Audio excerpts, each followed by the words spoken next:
Hello, hello, hello. It's Holly Rustick here with Grant Writing and Funding, and I'm here to help you grow capacity, increase funding, and to advance mission.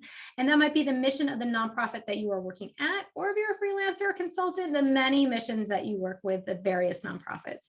All right, so today on the show, I have Mr. Jack Beck, and he is executive and founder of TurnOut, which is an amazing nonprofit, which we're going to be talking about today. So just welcome to the show, Jack. I'm so excited to have you on.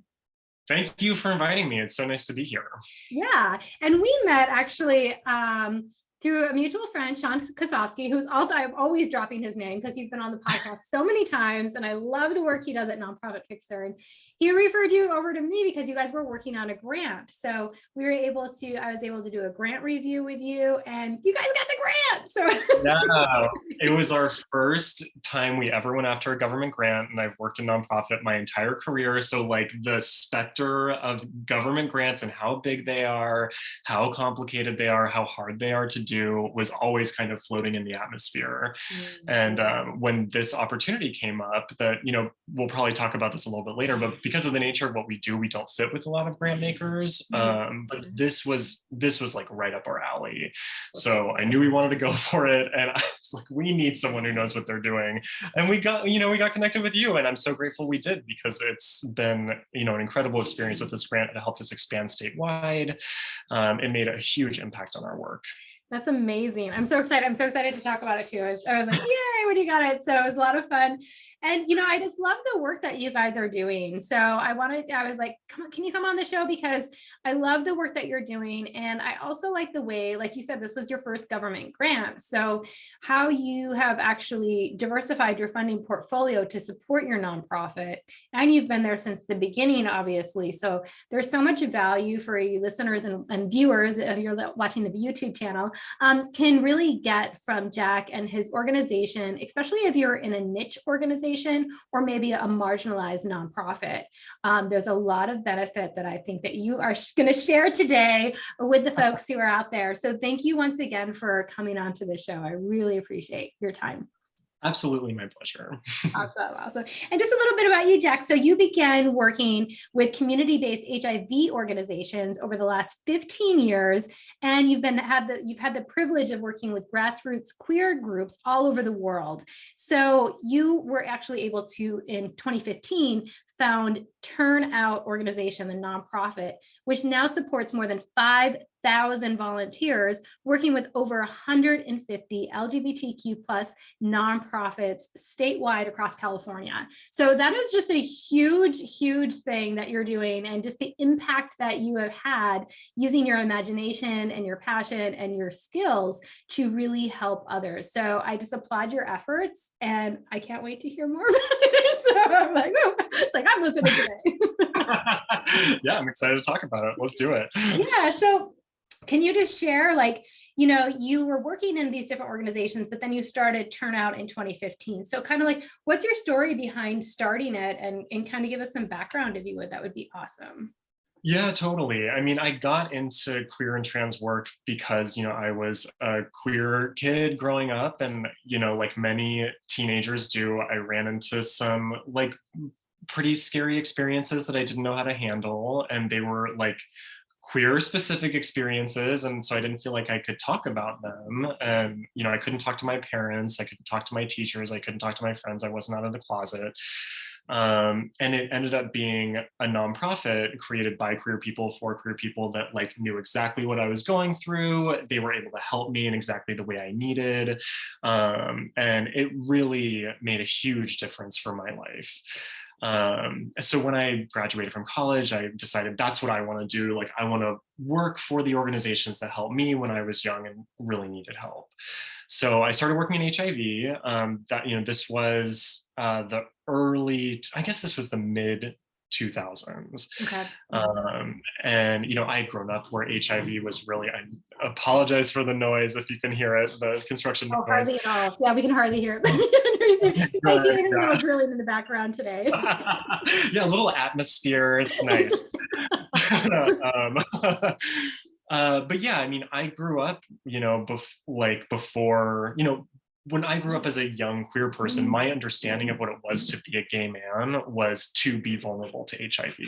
And that was how I understood my future, was like, I was going to grow up and get HIV and die, because that's what I saw in the 90s before there was any medicine, and any real political support for the response to HIV. And it was really grassroots queer organizations that have led that fight, and I wanted to be a part of that. So I started working at AIDS Project Los Angeles. I worked there for a number of years, and then I moved to an international organization where we worked with grassroots queer and trans organizations in mainly low and middle income countries. So for your listeners who know how hard it is to get funding for a project that your community needs. I mean, imagine a queer and trans organization in Zimbabwe or in Morocco or in really, really challenging environments where, like, not only can you not find people who want to donate to you locally, the government's not going to donate to you. There's not like local foundations who want to donate to you. People are actively like ransacking your offices, and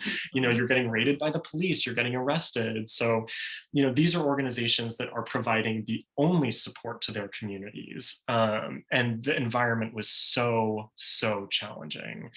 And the funding is really, really rough. So a lot of people don't realize, and this is true in the United States too, for every 100 foundation dollars in the United States, only 25 cents goes to LGBTQ causes. Wow.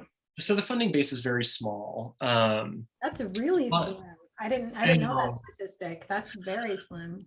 It is really small, and you might think that gets made up for by a bunch of queer and trans adults like donating to queer and trans nonprofits, but only 3% of queer and trans adults have ever donated to a queer and trans nonprofit, which is very low. And I feel conflicted about citing that because it makes us sound like bad people, but it's not because people don't care. I'm sure you've seen this statistic that the number one reason why people don't donate to a nonprofit is because they've never been asked. Yes.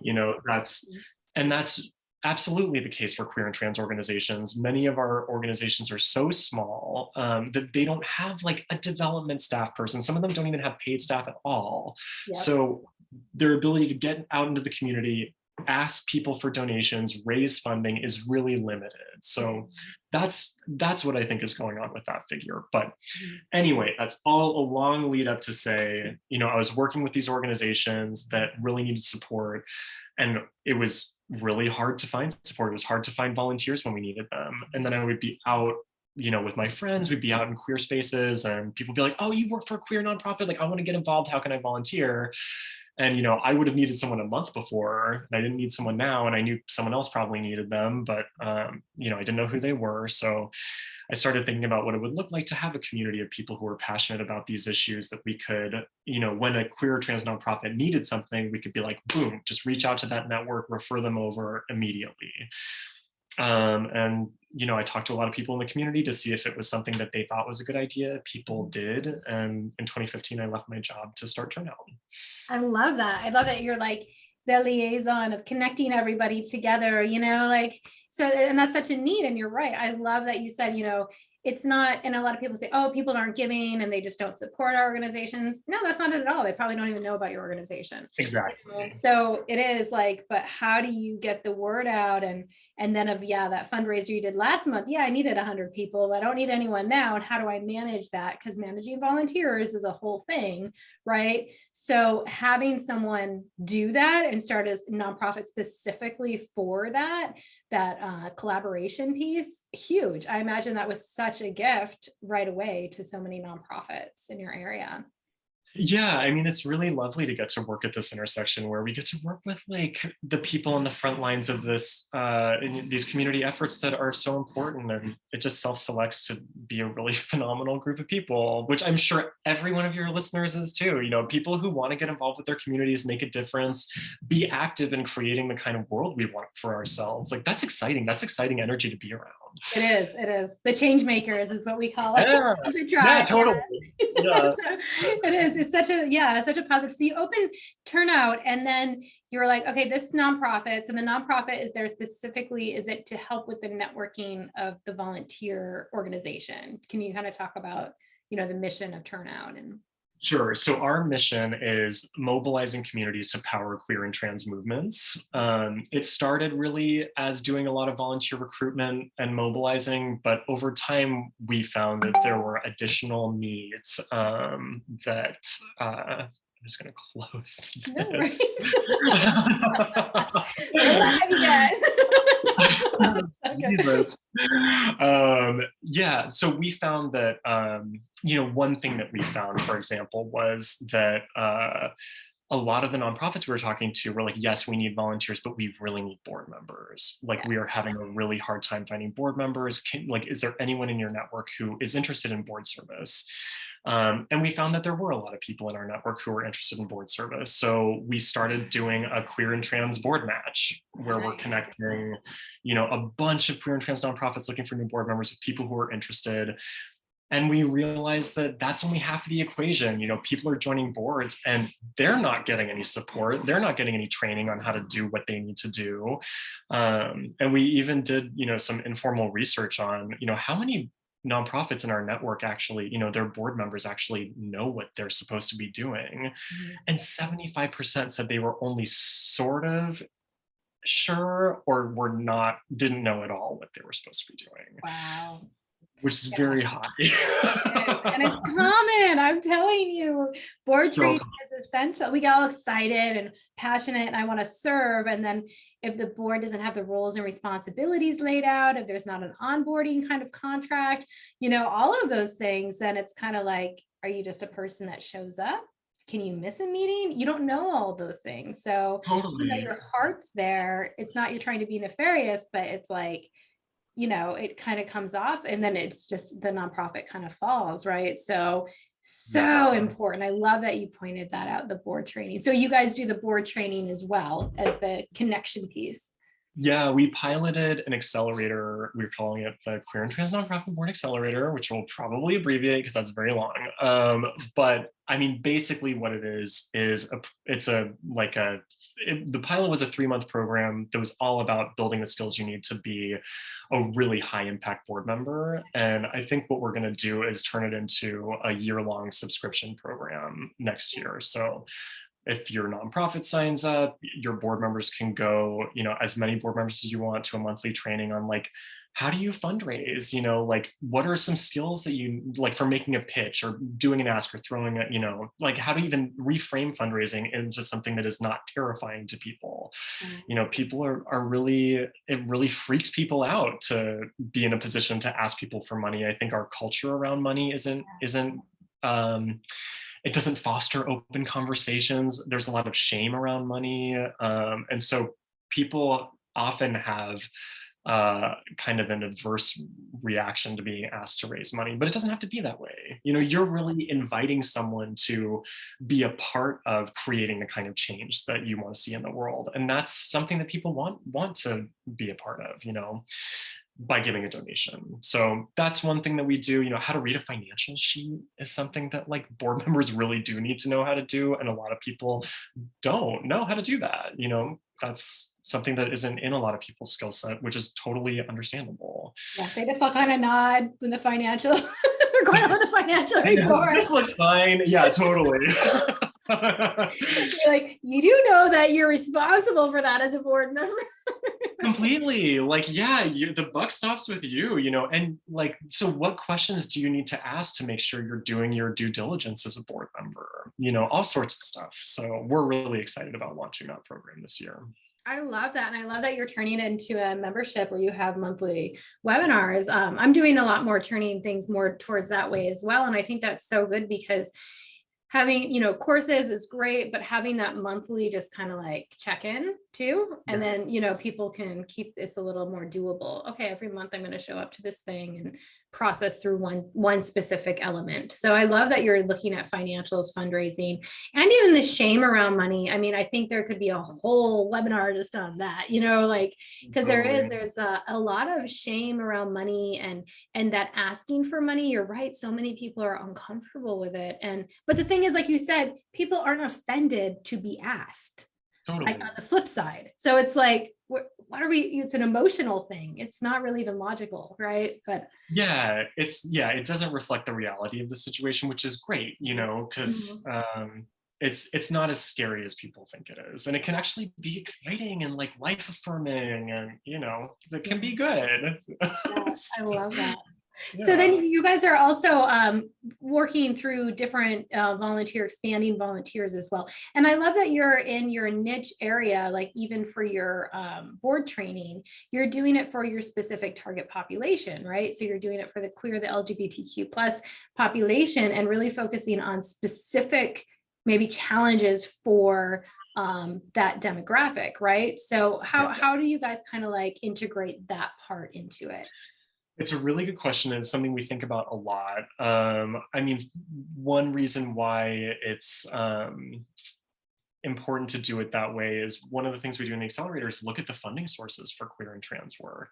That landscape it's a niche landscape. It's very specific, and even within that, there are organizations like Funders for LGBTQ Issues, which does a semi-regular report on like what is getting funded, which parts of our communities are getting funded, what type of work is getting funded, and what are the trends moving in what direction. Like last year there was a big or I guess over the past couple of years there's been an increase in funding for trans work, which is great, Mhm. but there's also been a decrease in funding for international work. So depending on what you're focused on, it's important to have a sense of like what is the landscape, and that is issue specific, I think. Yeah. And then there's other stuff that this is something that we've been looking at lately. Is when we do our volunteer trainings, we include sexual harassment training. That's important to include as part of that. And we have realized that like standard sexual harassment programs do not include stuff that is important for our communities. Like there's a thing that happens in queer spaces sometimes where people are like, oh, sexual liberation has been part of our history and identity, and that's really important, and that means I can like do whatever I want to do. That is not true. But like I think if it doesn't get addressed specifically, then people end up crossing boundaries that they didn't realize were there, or they have different kinds of expectations about like, oh, I'm a gay man, so it's okay if I like comment on a woman's body because I don't want to sleep with her or whatever. It's like, no, it's not okay. That people don't like that. Like, unless it's invited, which that's different. But so we're finding that there really is a an opportunity to provide some really tailored, specific services for support for queer and trans nonprofits. That it really does make sense to do these kinds of tailored things. On the flip side, the board stuff, we have had a number of nonprofits who are not queer and trans specific come to us and ask to be involved. Mhm. And one of the things we do is we do a board service 101 training for our corporate partners. A lot of corporations are interested in incentivizing board service among their employees. They feel like it builds leadership, skills, Mhm. etc. And so we do have versions of those things that are not queer and trans specific because a lot of the information is the same. Yes. And we believe in intersectionality. We believe in the importance of working together with groups that are not specifically queer and trans identified. Mhm. So we think about that a lot, and it's an ongoing conversation at our organization. I love that. Do you also get boards coming to you, maybe even to ask for some of that, who may not have a queer organization, but they understand that there may be, you know what I mean? Or they don't want to exclude those people. So they want Mhm. to build up that diversity and inclusion section, and kind of promote it Yes. more. Yeah, we have had some of that, but not very much, which is interesting. Probably because, I mean, we are still kind of a relatively new organization, and people even in our own community are like, who are you again? So I think people outside of our community probably just haven't encountered us at all. Mhm. But occasionally we do get that. And, we've got like this organization called Knitting for Peace, which is based in the middle of the country. They are not queer and trans specific, but they do cool stuff. They participated in our queer board match because they wanted to connect with just any board members, and that was fine. Like, we, if you want some support, we'll support you. We believe in community work in general, broadly. I love that. And it's needed. That's really, really highly needed. So that's a great thing that you're doing. So let's talk about the grant now. The program, and just to talk about that, because too, like how it's affected your organization, and maybe from the perspective too, as like you said, your first government grant, how did that impact and change your organization, maybe with different types of funding coming in, and then the growth of that, in a program growth when you went from one program to another with a grant coming in, because sometimes that can be overwhelming for nonprofits. So if you could kind of talk about that perspective as well, I think it'd be really helpful for people who may be getting those first bigger grants to say. Oh yeah. Mm-hmm. Yeah. I mean, our biggest grant, we are a small budget organization. Like our budget last year was $250,000. So we're very small. The grant we got, I think our biggest grant that we had gotten up to that point was a $15,000 emergency grant during COVID. And before that, the biggest grant we got was $10K. And we only got like one of those. So we did not have a lot of grants. And this grant was for $134,000. So it was a really big change for us. And we were very excited about it. But the minute we got it, it was like off to the races. And one of the challenging things, so we're based in California, and California has this wild policy where if you're getting state money, they will not give it to you up front. They reimburse your expenses. Right. So you have to front the money yourself, and then wait. You send them an accounting for what you spent, and they reimburse you, which can take up to 3 months. So for an organization, huge cash flow, you have to float. Yeah. Major cash flow issue. So we looked into like loans for that, which the interest rates were insane. Like it was so crazy because we're small, so we don't have a ton of money in our bank at any given time, and that is what our bank looks at when they're deciding whether or not they can like loan us money. They look at what the balance is, and like our balance is fine for what we do, but for floating 3 months of a $134,000 grant that is over a 12-month period, they were like, no. Even with a contract, I'm kind of surprised. Some banks, I know, here's our contract, it's from the state, we're gonna get paid. I thought so too. I mean, I was like, yeah, this is literally a guaranteed reimbursement, and they were like, that's not collateral. So wow. Yeah, so that was really stressful. We were very lucky to have a board member who was like, I can give you a 0 interest loan. Oh, that's amazing. So that was step 2. So step 1 was going to the bank, trying to work something out. That fell through. So then board member came up for. Well, actually, step 2 was going to private lenders outside. Yep. Like Wendio, and I forget who. I still get emails from them. I'm on their like predatory lending list, but they were asking for like crazy interest rates that would have just been. It wouldn't have made financial sense for us to do that. Like it would have been so expensive. And then I talked to our board member who was like, I'll just flow you the money. So which is amazing. Another reason to have good board training. Completely. And I mean, it's kind of, when I look back at it, it makes it gives me goosebumps a little bit, because like the fact that we even had a board member that could float that amount of money, like that's crazy. Like I don't think there are a lot of small organizations that have that, and I would never have guessed that he would have been able to do that either. So wow. We were very, very lucky, and we're actually in the process of advocating with this funder to either increase the processing time of reimbursements or offer like a no interest loan of like a certain, like that would equate 3 months of whatever upfront to organizations, because otherwise small organizations aren't going to be able to, they're going to be locked out. There's no way you can make cash flow work like that. Yeah, and you get so excited, you're like, we wrote the grant, we got it awarded, and now there's this. right? So it's like, wow, now we have to go through and try to figure out how we're going to float money.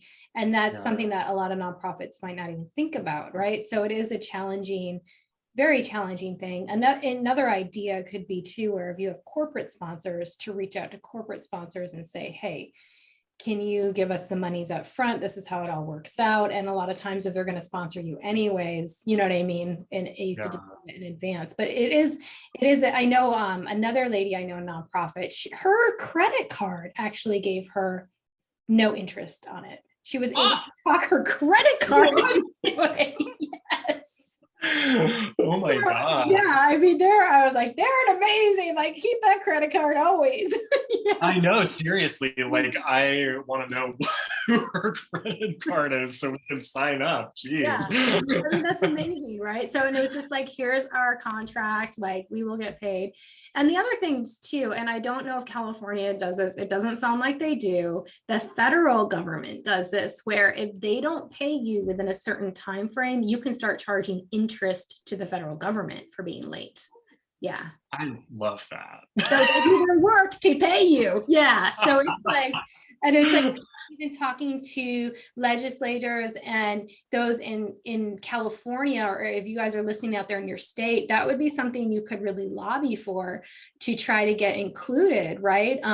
As a resolution that there for procurement, that once it's, you know, the state has to start paying interest.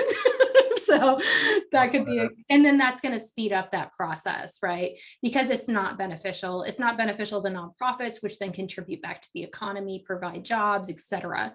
Right? So it's a good thing overall for the economy. So I'm sorry you had to go through that, but thank you for sharing the process and how you resolved it. Oh, totally. I mean, it's something that we didn't know was going to happen. And then it was just, we got blindsided by it. So, you know, I'm happy to tell as many people as I can so that they're not in the same position. Yes. But we got really lucky. Your board member. That's amazing that he stepped up for that, or she stepped up for that. And then, you know, we're able to provide that. So that's another way to say too, make sure you're providing a diverse board of directors, you know, so those things come up, they can help out, you know, not maybe them specifically, but they might have a network where they could do a fundraiser real quick or whatever, right? Yeah, absolutely. Totally. So then the grant, now is supporting volunteers. So you connect to now a statewide like volunteer base, right? Can you kind of explain the process of that? Yeah, so we launched in the Bay Area in California, and you know, we've been building up our programs here. And when we submitted that grant, I think we had maybe 4,000 volunteers in the Bay Area, and we were working with about 100 partners, and we were like, hey, we want to bring this to Southern California. That's what this grant will do for us. So when we got the grant, we hired 2 new staff people in Southern California, and they're phenomenal. Shout out to Rowan Hebskini and Brie Gignard for being amazing people. They're just, I'm so grateful to work with them every day. So they have been out kind of building TurnOut the way we built it in the Bay Area, you know, going out to queer and trans events, you know, meeting people, you know, just being out in the community where queer and trans people are, recruiting folks into our network, and then building relationships with local nonprofits so we can support their volunteer needs. Oh, I love that. I love that. And just getting more people able, you know, out there, and just like when going back to your story, like to help too, right? I mean, it's like to say, hey, there is a place for you. There is a voice. There is support that you might not be able to find at home or in other places.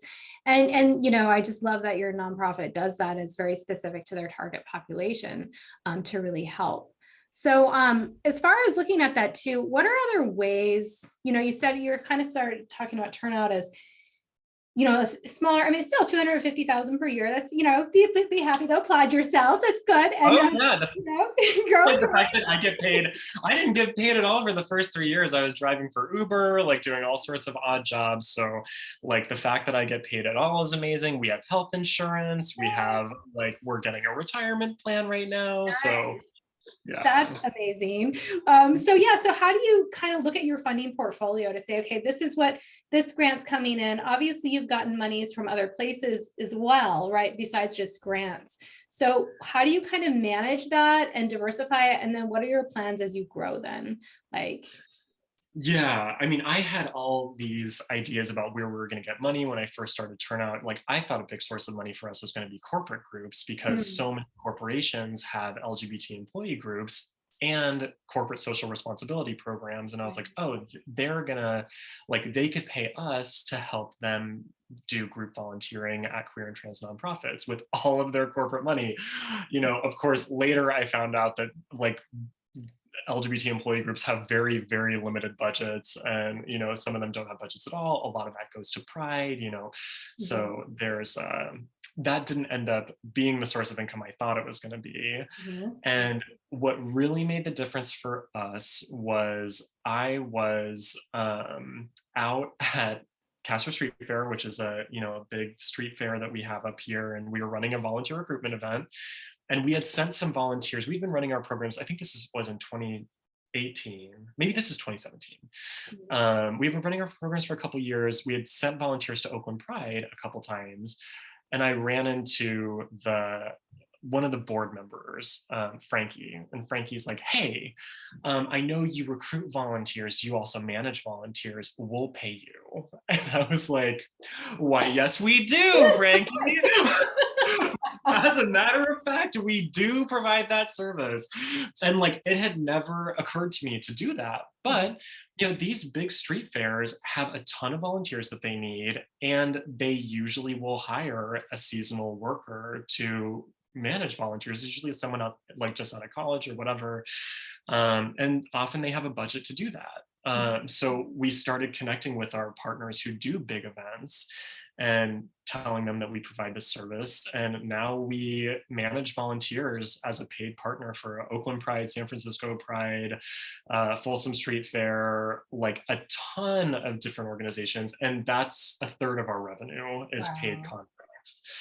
Yeah. So sorry. That's amazing. And just to find like a niche and someone coming to you, you know, that's kind of how you find out things. They come to you and you say, oh, yep, we do that. And I love that you're doing it as a service. So a lot of nonprofits, they don't do services, they don't do products. And I'm like, that is a huge part. That could be a huge part of your portfolio, that you don't have to rely on grants. And then that's unrestricted funding as well, a lot of times, right? So yeah. I mean, up until we got this grant from the state, all of our funding was unrestricted. Wow. Which is yeah, it's great. And it's like the side effect of being rejected by a million grant organizations. But, you know, like, you know, we managed to find a model that worked. So a third of our money comes from those things. And it's still within our mission statement. We're still recruiting and coordinating volunteers for queer and trans causes. So there's no mission drift with that, which is great. We also, you know, for the Queer Board Match program, we found that corporate sponsors were interested in sponsoring that. So we bring in some revenue from corporate sponsors for that, and for doing like paid, you know, doing our board service 101 presentation and training for corporations. Like, they pay us for that, which is great. We get a third of our funding from donors, and that, I will tell you, we have not been good at developing our donor base. Like, that is something that I'm really focused on this year. But what donors have looked like is, you know, our board donates. We've had a couple of like major donors at the like $5,000 level who were people that like were in the community and knew usually they knew me, and they were like, oh, I want to support your organization. And I think that's one of the benefits of being a founder, is people like will be like, oh, I want to support what you're doing. That's really nice. But I will tell you, that was only like the first year or two. And then like my own personal network for that stuff, I think, you know, was exhausted. So we only had like 2 people that did that, but you know, it shows that you really have to develop your donor base. So like crowdfunding stuff, you know, Giving Tuesday, Give Out Day, which is like a Giving Tuesday for LGBTQ causes.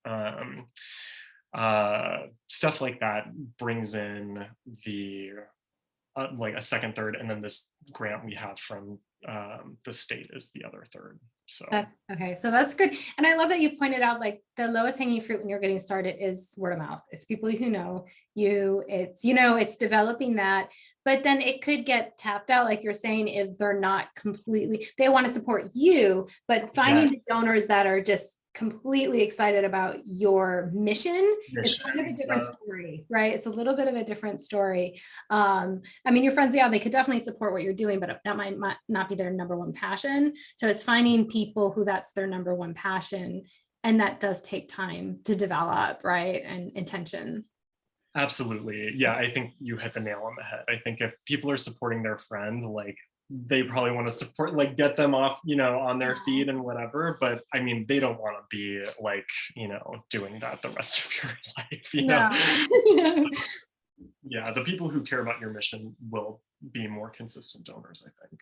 Absolutely. So I love that you're looking at these different ways and how surprising it was for you to kind of like, oh, it's just gonna be corporates, and then that's not really it's not happening. So, but then to be Yeah. able to look at these different areas, and as far as grants, then where do you see them as part of your funding portfolio, especially like once this grant ends, will you apply for it again, or is there different ways? Yeah, it's a great question. We're definitely, like, I aggressively am going after grants all the time, but I consistently run up against funders that like don't understand what we do or why it's important, or they are prioritizing like advocacy or direct services, which are not the things we do. We are like building an infrastructure that supports the organizations that do that. And I think that's a little bit too far removed from a lot of foundations that like they want to be like on the front line making an impact, and being like almost like a B2B model, I think is less compelling to a lot of foundations. So the way that I'm thinking about grant funding right now, and this grant we got from the state has been it's really informed my thinking on this. When we got this grant from the state, I knew we would have it for a year, and I know that grants, you never know if you're going to get them again. So my goal was to build up our other sustainable revenue sources over the next year. Now that we're in Southern California, like get some event contracts in Southern California, build relationships with nonprofits who will pay for, consulting services or whatever, build relationships with corporate groups who will be sponsors, to get enough money together to continue running that program if that grant dropped through and we didn't get it again. And I think that is, I think it's working as a strategy for us. We have been able to build relationships down in Southern California. We have some really exciting new contracts that we're going to be working on this summer that we are thrilled about. Another thing about paid services is and maybe this is just from me being in the nonprofit sector for a long time, and like being in a scarcity mindset, I was like undercharging for our services. Oh yeah. Yeah, and I learned kind of through trial and error, and through like little pieces of information that were dropped in conversations. I was like, oh shit, like excuse my language. Okay. We can bleep that. Like we are undercharging, and we could be, bring in more money for our services. And I'm really glad to see that, as we've pitched people at a higher rate, that they have contracted with us, they've continued to contract with us. So that is, I know a lot of us in nonprofit are used to operating in scarcity. So, you can always negotiate down, but like going up is a lot harder. It's a lot harder. Yeah, totally. So, and we have had experiences where we pitch people high and they're like, no. Yeah. And then we're like, well, we could do like a fraction of the services for a lower cost, and they're still like, no. And it's like, oh, that really sucks when, they're like not even open to a negotiation. But that's the minority, I think. Yeah, and that minority that you're talking about, then, if they might not have been a good fit, well, they're clearly not a good fit then too. Yeah, So sometimes that'll vet out those, if you're like, you give deep discounts and stuff, those might be your highest maintenance clients as well. They might not be a good fit at all. totally. So, just making a sale isn't really good. Sometimes making a good sale is, where you're going to find better relationships. So Completely, like finding a qualified lead, yeah. instead of any lead. And it's something that really makes a difference for us, because when we are running volunteers for something like SF Pride, that takes a huge amount of our staff bandwidth. Yeah. So if we're not charging enough for that, we're basically losing money. Yes. Uh, Yeah. and that's not that doesn't support our mission or our programs. If we're signing contracts that are like net negative on our bottom line, that doesn't make sense. I love that you talked about that both how you approach this grant. I don't think a lot of people do. And I love that you're looking at it, because basically that's what I would call a sustainability plan, right? Yeah. Like what you did. And a lot of people just think, oh, we'll just build it and then we'll get more money. And, eventually, but they don't have a plan of how to do that. Or they just think, oh, I'll just apply for the grant again and I'll definitely get it. And that might not be the case. Those fundings might be, redirected, et cetera. Totally. So it's, for you to come in and say, we're going to set up these networks, we're setting up the sustainability funding program to keep running the program, was really smart. And the other thing, I love what you talked about, scarcity mindset, and actually really analyzing your cost for services. So if you do provide services, that's what I was going to ask you too, is another way of raising more money, just raising your prices. Yeah. That's a part of it too. Mm-hmm. Totally. I was talking with our accountant, who, we are very lucky to have like an accounting firm basically be like doing our books for free. And they're like, yeah, so you're raising all your prices this year, right? And I was like, wait, what? And they were like, just like hand on forehead, like, you have to raise your prices every year. I was like, really? Like, I've never worked in business. I don't know how things work like that, so that was an interesting like lesson. And I don't know if we'll be raising prices every year, but I'm really happy we're raising them this year, because it's helping to support our expansion of our programs and our impact. Yes. So for our extended, I think really when I think about grants now, I really think we probably will be focusing on mainly using them for expansion. So looking at like the Gill Foundation, for example, like they focus mainly on Colorado. So if we applied for a grant for Colorado, it would probably be to like hire frontline staff, build our network there, and then work to backfill the kind of sustainable revenue we would need over a year and a half, 2 years. And then we wouldn't need that grant funding anymore. And yeah, I think that's probably the primary way that we'll be looking at grants. And then, while we're trying to continue to build up our donor base, continuing to build up our contracts and our corporate partnerships, and we have we're actually just hiring a new staff person to lead our revenue generating. Oh, nice. So queer board match, queer board accelerator, corporate engagement, and then we're hiring them half-time, and my hope is that next year we'll be able to bring them on full-time as a development person. Oh, because nice. I'm the only person on our staff that doesn't need fundraising.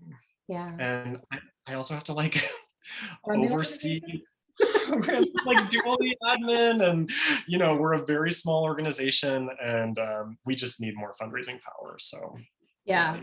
No, I love that. And and you hit the nail on the head right there by talking about grants, what they really are used for. And I always say the same thing. It's either startup money for something, so think of it like just seed investment, or it's expanding your program. So it shouldn't be like your regular operating, budget, like every year to depend on this amount, because it's really about funding a certain program just for a specific amount of time. So if you are going to start that program, don't think about only getting funded from the grant like you did, but how do we support it afterwards, after the startup money is gone? How do we keep it going? So and that's exactly what grants are used for. So I love that you're looking at this to say, that's just a portion of our portfolio for specific things. And then but our main purpose though is expanding like donors. So think of it, if you lost one grant, you could lose $300,000. Wow. But you could have 300 donors every month giving X amount. You're not going to lose 300 donors in 1 month. You know what I mean? Yeah. So if you think really about these different streams and how they're used and how fragile they are, and how much impact they have, then it's easier to really know where to spend your time, right? To build up the different portfolios too. Yeah, I remember I was talking with someone who started a nonprofit who got a $300,000 grant from Unilever right out of the gate. And she built it, hired all the staff, and then she couldn't back. I mean, like, it's really hard to like raise $300,000 from like a bunch of other smaller revenue streams. And she had to lay off a bunch of people because the grant wasn't renewed. And it's like, what a nightmare, you know, like that's so tragic. It is.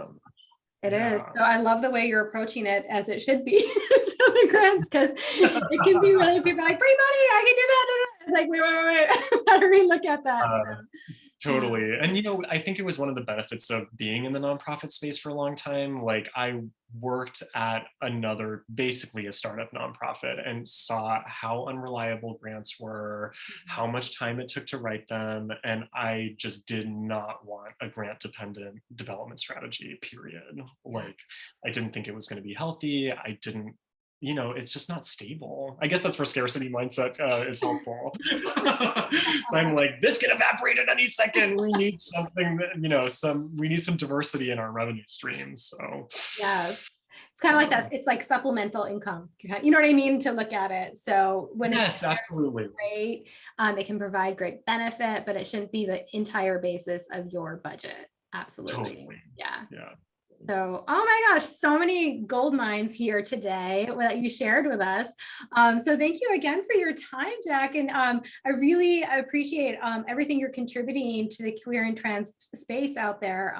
I know it's just, look at, you're helping thousands of people, which is impacting hundreds of thousands of people. So great work. Congratulations again on the grant, even though we kind of were grant bashing a little bit. Not really, we're just putting it in realistic terms today. Yeah, totally. Grants are great. Absolutely. It's real talk here. So, but yeah, and thank you for sharing what you guys do and being so honest about like the way different funding comes in and what you guys are doing. I know that's going to help give a lot of people ideas and be like, oh, we could do services. Oh, we could actually make some money that way. We can raise our prices. Like it's going to help a lot of people. So thank you for your input. And people, can you tell people where they can find you? Yes, absolutely. You can find us. Our website is www.turnout.org. TURN. And I'm like, do I know how to spell our own organization? TURNOUT.org. And we're on Instagram and I think, and Facebook, and you can find links to both of those on our website as well. So right, and people can get involved. So if they want to hire you maybe to help to organize an event, to manage the volunteers, or if they want some board training, or if they just want to come and volunteer and get connected with a different organization that they can volunteer at, or maybe be a board member, you guys can help with all that. Yeah, absolutely. Yeah, just feel free to reach out. We love talking with people who are doing community work. Whatever we can do to help, you know, we would love to chat with you. Awesome. Well, thank you again for being on the show. And I will see you guys soon, and definitely be supporting all the work that you're doing. Thank you so much. Yeah.